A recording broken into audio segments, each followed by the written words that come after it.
Battlefield of the Mind: Winning the Battle in Your Mind, Part 3: Wilderness Mentalities. It is only 11 days' journey from Horeb by the way of Mount Seir to Kadesh Barnea on Canaan's border, yet Israel took 40 years to get beyond it. Deuteronomy chapter 1 verse 2. The people of the nation of Israel wandered around in the wilderness for 40 years, making what was actually an 11-day journey. Why? Was it their enemies, their circumstances, the trials along the way, or something entirely different that prevented them from arriving at their destination? As I was pondering this situation, God gave me a powerful revelation that has helped me personally as well as thousands of others. The Lord said to me, "The children of Israel spent 40 years in the wilderness, making an 11-day trip because they had a wilderness mentality. You have stayed here long enough. The Lord our God said to us in Horeb, 'You have dwelt long enough on this mountain.'" Deuteronomy 1, verse 6. We really shouldn't look at the Israelites with such astonishment because most of us do the same thing they did. We keep going around and around the same mountains instead of making progress.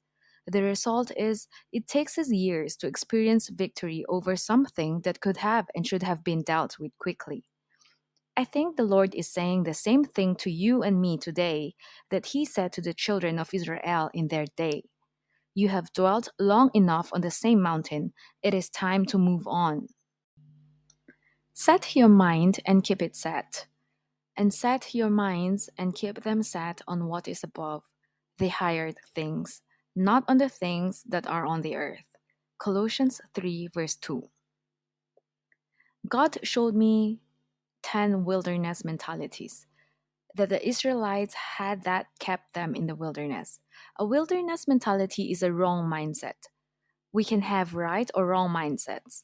The right ones benefit us, and the wrong ones hurt us and hinder our progress. Colossians 3, verse 2 teaches us to set our minds and keep them set. We need our minds set in the right direction. Wrong mindsets not only affect our circumstances, but they also affect our inner life. Some people live in a wilderness, while others are a wilderness. There was a time when my circumstances were not really bad, but I could not enjoy anything in my life because I was a wilderness inside. Dave and I had a nice home, 3 lovely children, good jobs, and enough money to live comfortably. I could not enjoy our blessings because I had several wilderness mentalities. My life appeared to me to be a wilderness because that is the way I saw everything. Some people see things negatively because they have experienced unhappy circumstances all their lives and can't imagine anything getting any better. Then there are some people who see everything as bad and negative simply because that is the way they are on the inside. Whatever its cause, a negative outlook leaves a person miserable and unlikely of making any progress toward the promised.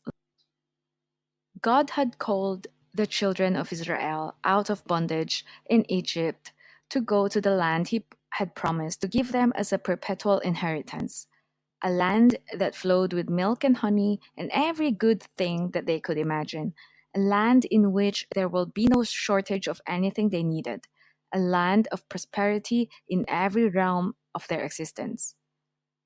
Most of the generation that the Lord called out of Egypt never entered into the promised land. Instead, they died in the wilderness. To me, this is one of the saddest things that can happen to a child of God, to have so much available and yet never be able to enjoy any of it. I was one of those people for many years of my Christian life. I was on my way to the promised land, heaven, but I was not enjoying the trip. I was dying in the wilderness. But thank God for His mercy. A light shone in my darkness and He led me out.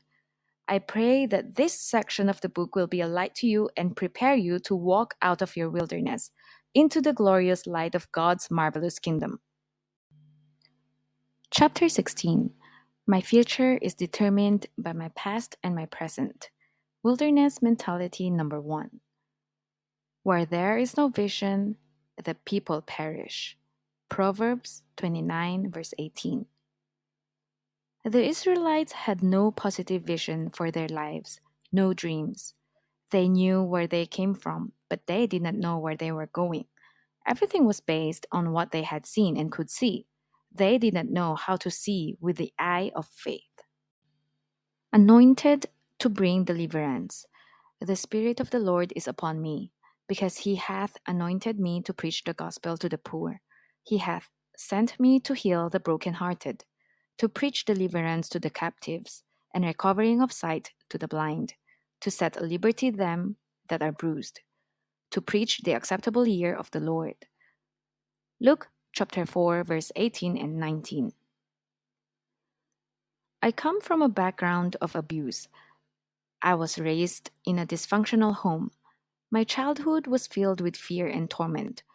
The experts say that a child's personality is formed within the first 5 years of his life. My personality was a mess. I lived in pretense behind walls of protection that I had built to keep people from hurting me. I was locking others out, but I was also locking myself in. I was a controller, so filled with fear that the only way I could face life was to feel that I was in control, and then no one could hurt me. As a young adult trying to live for Christ and follow the Christian lifestyle, I knew where I had come from, but I did not know where I was going. I felt that my future would always be marred by my past. I thought, how could anyone who has the kind of past I do ever be really all right? It's impossible. However, Jesus said that he came to make well those who were sick, broken-hearted, wounded, and bruised, those broken down by calamity. Jesus came to open the prison doors and set the captives free. I did not make any progress until I started to believe that I could be set free. I had to have a positive vision for my life. I had to believe that my future was not determined by my past or even my present. You may have had a miserable past. You may even be in current circumstances that are very negative and depressing. You may be facing situations that are so bad it seems you have no real reason to hope. But I say to you boldly, your future is not determined by your past or your present. Get a new mindset. Believe that with God all things are possible. Luke chapter 18, verse 27.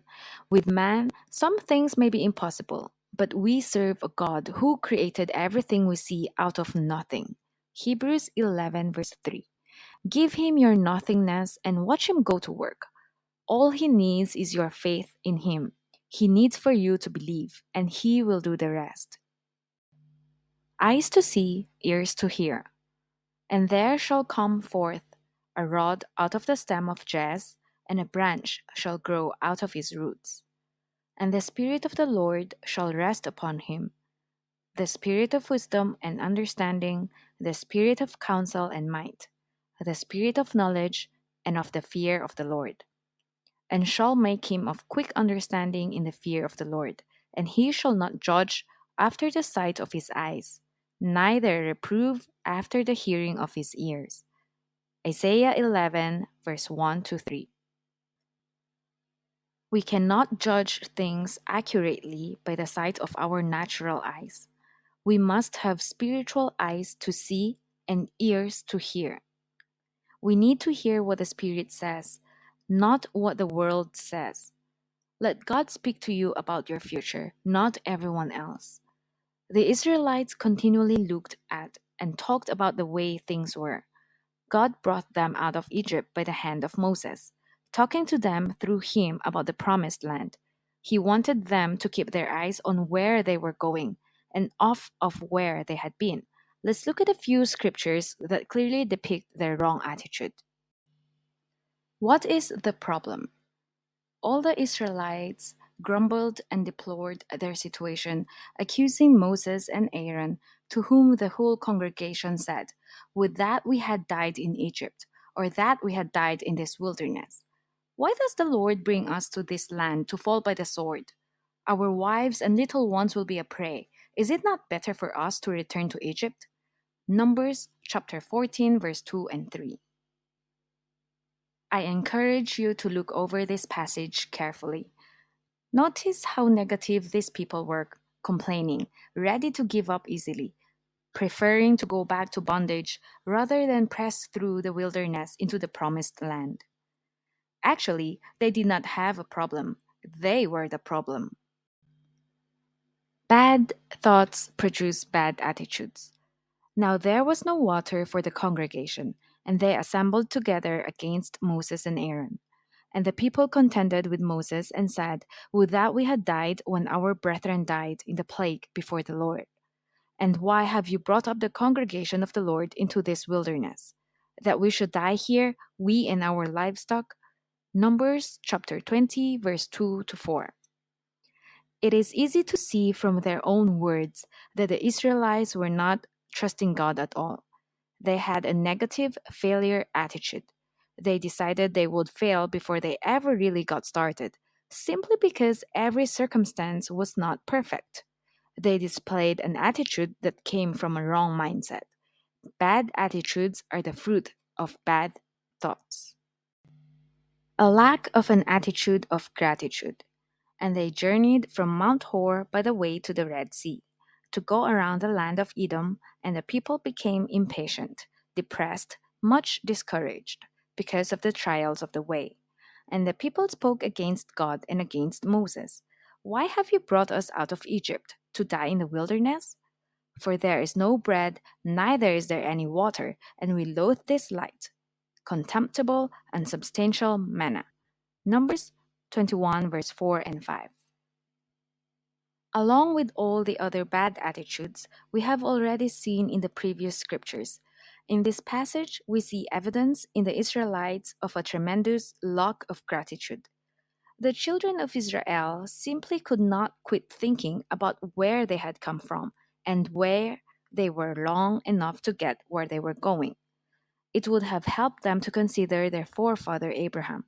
He went through some disappointing experiences in his life, but he did not allow them to negatively affect his future. No life with strife. And there was strife between the herdsmen of Abram's cattle and the herdsmen of Lot's cattle. And the Canaanite and the Perizzite were dwelling then in the land, making fodder more difficult to obtain. So Abram said to Lot, let there be no strife, I beg of you, between you and me, or between your herdsmen and my herdsmen, for we are relatives. Is not the whole land before you? Separate yourself, I beg of you, from me. If you take the left hand, then I will go to the right, or if you choose the right hand, then I will go to the left. And Lot looked and saw that everywhere the Jordan Valley was well watered. Before the Lord destroyed Sodom and Gomorrah, it was all like the garden of the Lord, like the land of Egypt, as you go to the Zoar. Then Lot chose for himself all the Jordan Valley, and he traveled east. So they separated. Genesis 13, verse 7 to 11. Abraham knew the dangers of living in strife. Therefore, he told Lot that they needed to separate in order to walk in love and to ensure that there will be no strife between them in the future. Abraham allowed his nephew to choose which valley he wanted first.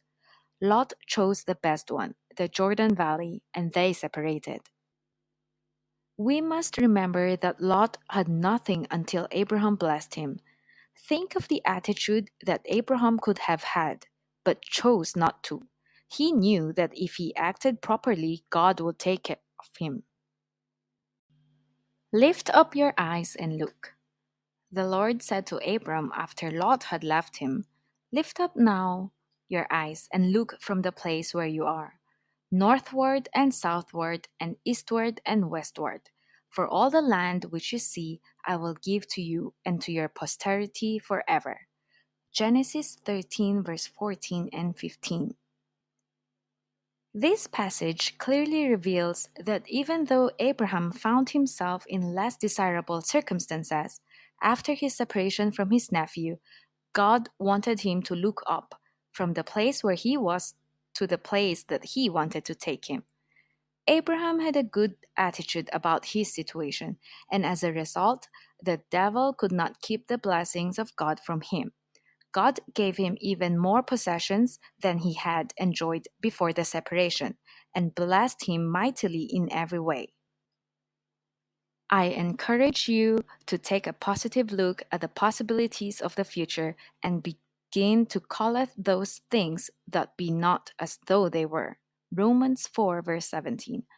Think and speak about your future in a positive way, according to what God has placed in your heart, and not according to what you have seen in the past or are seeing even now in the present.